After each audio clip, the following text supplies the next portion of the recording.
నేనేమో అనుకున్నాను, ఒకటి కాదు రెండు కాదు, దాదాపుగా 500-600 పక్షులు వచ్చాయి. ఈ ఎండాకాలంలో పొలాల్లో ఏమి దొరకడం చాలా కష్టం వాటికి. అక్కడ వాటర్ కూడా లేదు. సరేలే అనుకొని కొట్టుకెళ్ళి నేను 1 కేజీ పొరలు తీసుకొచ్చాను. ఆ పొరలు అక్కడ చల్లి మళ్ళీ వచ్చేసరికి ఒక గింజ కూడా లేదు. ఈ వీడియో నేను సోషల్ మీడియాలో పెట్టడం నాకు ఇష్టం లేదు. ఎందుకంటే అందరూ తెలుసుకొని మీ డాబా పైన కొంచెం ఫుడ్ కానీ వాటికి కొన్ని వాటర్ కానీ పెడతారని నేను ఆశతో పెడుతున్నాను ఈ వీడియోకి నేను లైక్స్ వ్యూస్ అనేది నాకు అవసరం లేదు. మనం చేసే మంచి పని నలుగురు తెలిస్తే వాళ్ళు కూడా ఇలా చేస్తారని నేను ఈ వీడియో పెడుతున్నాను. ఒకటి కాదు రెండు కాదు, వస్తూనే ఉన్నాయి. చాలా వస్తున్నాయి. వాటి ఫ్యామిలీ అన్నీ వచ్చేసి తిని వెళ్ళిపోతున్నాయి. చాలా హ్యాపీగా ఉంది నాకు. మళ్ళీ రేపు కూడా వెళ్తాను.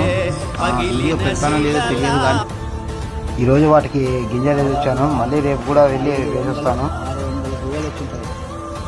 మీరు కూడా ఇంటి పైన ఏమైనా వాటర్ కానీ ఇట్లా గింజలు కానీ వేయండి ఫ్రెండ్స్.